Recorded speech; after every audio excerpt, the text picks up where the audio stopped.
Good morning, everyone. This is Ted Young with Rapattoni, and we are happy to have you join us today. We're coming to you today from Simi Valley, and I'm joined by Diane Clem. Hello, everybody. And Frank Rittersdorf. Hello.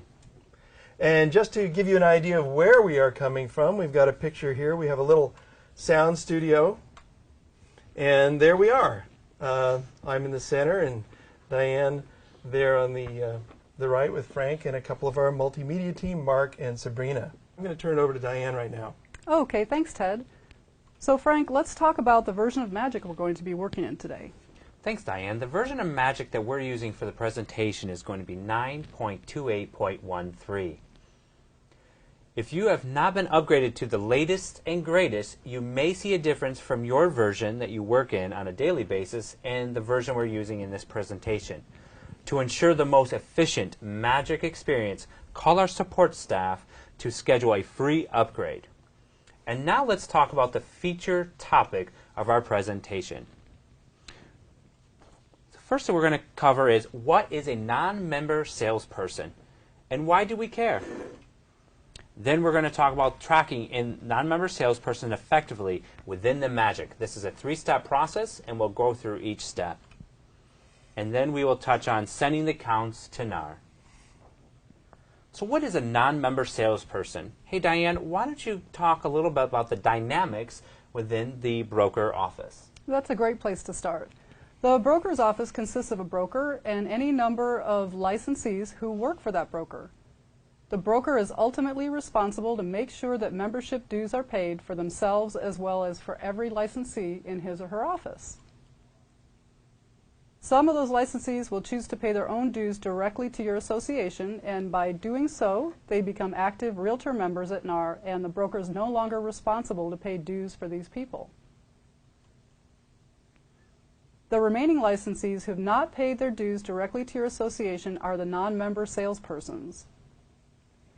Now, it's important to note that NAR is really not concerned with non-member salespersons as individuals, but they are more concerned with the actual number of non-member salespersons there are in a broker's office. So let me get this right, Diane. What you're saying is that NAR does not care who is a non-member salesperson. They're more concerned about how many non-member salespersons are in the local association, and has that local association paid enough money for them? Exactly. Yeah, and let me just break in here for a minute. That this whole formula is part of something called the DR dues formula, because what NAR is truly interested in doing is making sure that any agent who has a license and is being sponsored by a broker, where that broker belongs to NAR, that there is going to be a payment made because they are getting the benefit of that broker's membership in NAR, and therefore they should be paid. Of course, they always want everybody become an active Realtor member and be directly listed on NAR's rolls, but in the event they aren't, and they simply hold a license and have chosen not to join, that's when they are a non-member salesperson. And as Frank mentioned, all NAR is tracking is simply a number for those people, so that when data exchange runs, all of this information will ultimately end up at NAR headquarters, which we have pictured there on the right. Very well put, Ted. Thank you very much. I couldn't say it better myself. There's our little visual data exchange taking place right now. Now let's talk about the steps that we take within Magic to track the non-member salespersons. Again, the first, it will create a bill type to identify and classify your non-member salespersons. From there, we're going to create a record for each non-member salesperson. Now, this method will ensure a thorough process tracking the non-member salespersons and will be able to effectively communicate with their brokers. And from there, we're going to show you an easy way to update the non-member salespersons count for the office records within Magic. So let's get started. The first step will be create a bill type to identify your non-member salespersons. And so we will go to Magic.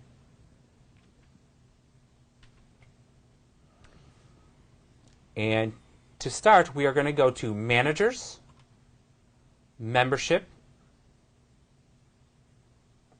Setup, Billing Type Table. Okay, great. Now that we're at the billing type table, we're going to take a look at creating a bill type for a non-member salesperson. For the purpose of this demonstration, we've already created a bill type which we call NMS, but you can call that bill type anything that you'd like to. The most important thing for you to look at is to make sure that the value in the Realtor member field is N for no, not a Realtor member. Also, you want to take a look under Member, Local, State, and National, and make sure those settings are N for no as well. Thank you, Diane. So now we're going to take a look at the where we're going to maintain this value in the membership form. Okay, and that goes to step number 2. Ted, That's right. Create a record for each non-member salesperson. Yeah, and while Frank's going to the member query form, which is where we're going to be bringing up a member, I'm going to mention the fact that what we advise you do is keep an individual record for each non-member salesperson. We mentioned earlier that all NAR cares about is a number. So technically all you need to do is have a number 4. However, it's much better to have the actual individuals who represent those salespeople, because that way when you're communicating with the broker, when you're sending them a verification form, you have the ability to say, oh, these are the people we have listed as your non-member licensees. Is this correct or not? So we definitely advise that you create those individual records for them. So let's just take a look right now. And in this case, what we're doing is we've got a member named, or actually we've got a staff person at an office named Fran Larson. And she's been a secretary in the office for a couple of years at Action Realty, and she's decided, you know what? I'm going to go out and I've gotten my real estate license and I want to sell real estate. However, she hasn't decided to join NAR, therefore, she's a non-member salesperson. So how are we going to do this? So how we would change this, Ted, would we go to the association detail form within the member record. We're going to go ahead and zoom in, and we're going to look for the billing type. We're going to select the billing type field and zoom into that, and now we see the billing type table that we had created our non-member salesperson's billing code. I'm going to select that billing code, and as you can see, it fills into the field on the member association detail. I'm going to hit escape, and now you can see it on the member record as well. That's right. There's no big mystery here. This is simple maintenance, the kind of thing you do every day, just trying to make a point that your non-member salespeople need to be coded with the billing type that you've designated to recognize them. Yes, it does help to classify when you have a specific Absolutely. code for that. System has to have some way of knowing who they are. Exactly. So let's go. So that's step number 2. Let's move on to step number 3, which is the quick process to update your non-member salesperson's count to the office record. Now, when we do this, I'd like to actually show, let's go to the office record before we actually show you the update. So, Fran Larson is part of Action Realty, and so we're going to go to Managers, Membership, Office Information Form. With our demonstration, Action Realty is right on top. That was awfully smart of us. Easy to find.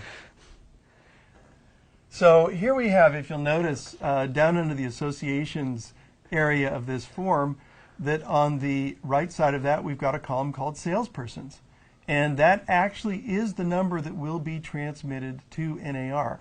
And if we go ahead and we click on, if you're wondering, you know, who are those salespersons, of course you can always click on the Members button.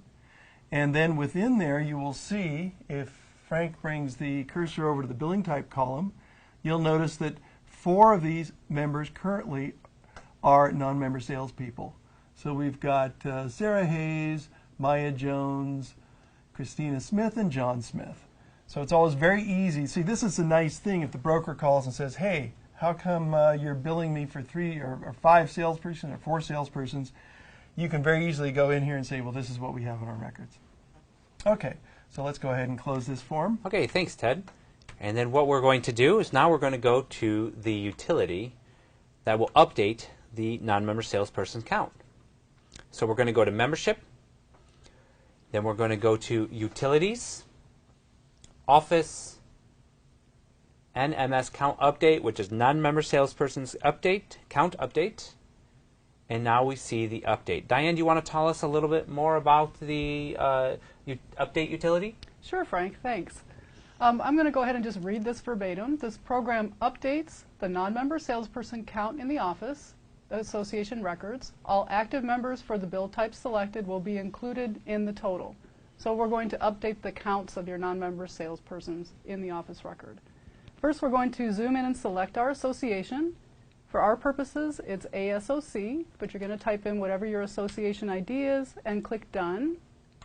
Move to the next field, zoom in, and select your non-member salesperson bill type code. Yeah, and I'm going to pause for just a minute here because you'll notice that this is a multi-selector. So if for any reason you've decided you wanted to use more than one billing type to classify your non-member salespersons, for example, if you're bordering a state and you've got some in one state, some in another, and you wanted to distinguish them, you can enter more than one bill type here. In our example, we're only doing one. Excellent point, Ted. Okay, to begin with, we're going to run this in report only, so you can take a look at that report. We're going to select Show All Offices, even if the count has not changed. And we're going to show you why. When that report comes up, having checked that option will give us some good information. Right. So go ahead and click Create Report. So I am actually going to redirect the file so we can see it on the screen by hitting the button. Then I'm going to go to the Preview field and hit the drop down and select Yes. I will hit OK. I will start the execution now. I'm going to select the printer and hit Print. And now we will have it on the screen so everyone can see. Okay, now we've included all offices, and you'll notice there are two columns here, one for old NMS count and one for new NMS count. The old NMS count is the count prior to running this update, and your new NMS count will be the count that you'll see in your office record after we run the update. Yeah, and I want to draw your attention too to that. If you look up at the top of the report right in the center, near the headings, it says Run Type Trial. It's very nice. We try to do this wherever we can, which is give you the option to see what's going to happen without actually updating it. And so that's what we're doing in this case. Another thing we're going to show you here is if we scroll down to the bottom of this page, I believe it's actually going to be 2 pages. There we go. We can see that we have the total count there. Now this is going to be important later, but this is a very easy way, and you can run this in this trial mode anytime you want and get a very concise way to see what your total non-member count is and show it by office. That's why this is particularly useful. It can be very helpful. Okay, so that was trial. So what if we really want to update it? What are we going to do? Well, we're going to go back to the utility and select Upgrade, Update, and Report. Now for this demonstration, we're going to uncheck all offices, and we're going to go ahead and create change history. Yeah, and that's really important because if you don't select the Create Change History option, then these records that have been changed won't be picked up by your data exchange and sent to NAR. So always remember to check that. Okay, and we will continue. We're going to go ahead and redirect again so everyone can see it on our screen. I'm going to hit the drop down under Preview and hit Yes, hit OK. I'm going to start the execution, select my printer, and hit Print, and there we go.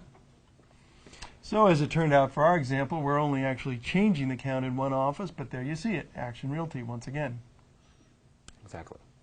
Went from 4 to 5. Now let's check the office record and see if that changed. You mean you think it really changed? That would be fun, wouldn't it? Let's cross our fingers. Let's go. Managers, membership. We're having fun, by the way. I hope you are too. Office information, and hit our enter, and look at that.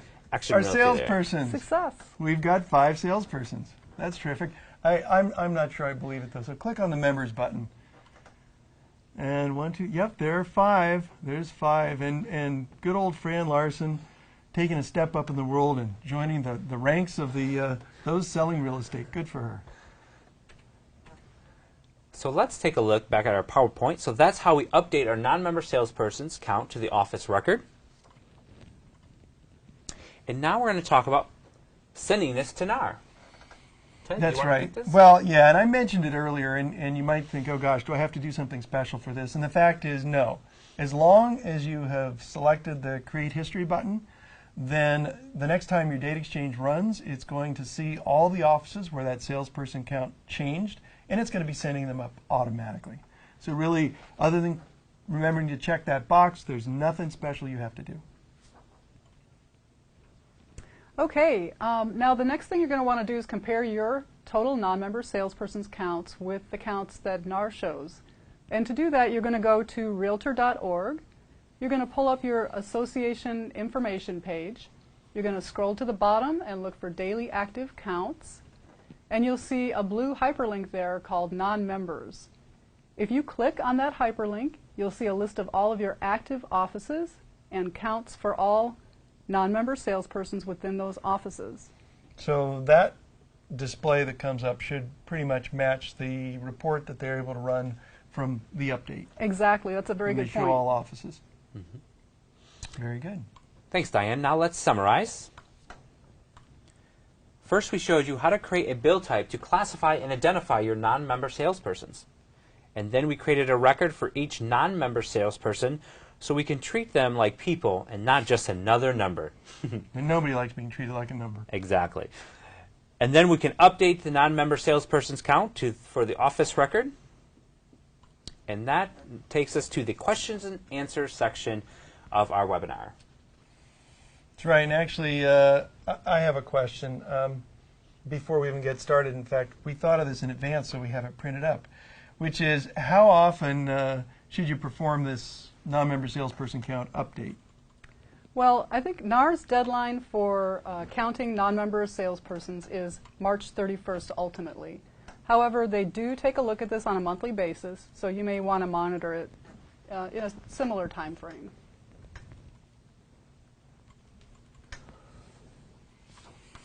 Okay, now give us a second while we see what the questions are. Okay. Okay, I think it says, if I had used a bill type for non-member salesperson that I no longer use, will running the non-member salesperson count updates basically overwrite what was previously entered? That's a really good question. I'm going to repeat it again because reading the questions off of our monitor here is actually a little slow, and so I just want to make sure it's very clear. The question is, okay, so previously I was using one bill type to represent them. Now I'm using a new one. When I go in and run this update, is it going to reset all counts based on the new bill type I put in there? And the answer is yes, it is. And that's a very important point to consider because it means that if you, let's say you picked a bill type that wasn't actually associated with anyone, and you told the system to use that one, it's going to say, oh, nobody has this, and it would set every office back to 0. So it is dynamic. It is going to look at exactly what you entered, and it's going to update every single office based on what you've entered each time you enter this update. So obviously, if you're going to be changing your bill type, you're going to make sure that it's what's truly reflected in the individual records that are out there. And it looks like, Ted, that we've had a couple of attendees out here. It looks like they'd like to go over a couple of points in the webinar again. I think at this time I'd just like to let you know we will have this posted to the Rapattoni website. So anything that we've covered now, you'll be able to replay as many times as you like. These webinars are great tools for training new staff as well as reviewing your own knowledge of magic. Please bear with us. We're having a... Yeah, and by the way, as we look through questions, they sort of fall into two categories. Those that are relatively easy to answer, in which case we'll go ahead and do it. However, if they're more detailed, then what we'll end up doing is giving you an individual call back, because as we do these webinars, all of the questions are actually recorded as part of it so that we can keep track of them and get back to you. And of course, as Diane mentioned, the entire webinar is going to be recorded and will be available so you can call it up whenever you'd like. Now, we do have a question. Is the data exchange update handled by the NAR CDB interface? Yes, it is. Absolutely. So when you change an office, the CDB will pick up the office and send it just as the regular conventional batch-oriented data exchange would. And I think that's all of the questions that we have for now. And again, like we had mentioned... Okay, and to view past and future webinars, you can register also for upcoming webinars. Visit our website at www.rapattoni.com. Look for support, magic, webinars, and training videos. You'll see a list of all of our previous webinars as well as a list of upcoming webinars. And speaking of upcoming webinars, our next Magic webinar will be held on May 25th. It's going to cover the List Maker module and setting up the demographics for that module. Ted, did you want to expand on that at all? I would absolutely love to, because List Maker is one of my favorite things, and believe it or not, is probably one of the most underutilized functions that exists in Magic. It's been there since Magic's inception. It really lets you add your own fields to the database, which you can then use in merges, in reports, and in searches. You can expose it in your Internet member services so your members can enter information directly. And it's just an extremely powerful function. So I'm really hoping you can join us for the next meeting, because we're really looking forward to sharing it with you. So basically, Ted, you're saying it's a must that they're there. Absolutely. You don't want to miss this one. And not only that, it's going to be the subject of 2 webinars. So if you miss the first one and have to jump in on the second one, it's going to be tough to catch up. So don't miss it. Make sure you're there to join us on that one. Well, thank you for joining today. We will see you next month. That's right. From beautiful Simi Valley with Diane and Frank and myself, we thank you very much for joining us, and we look forward to the next installment.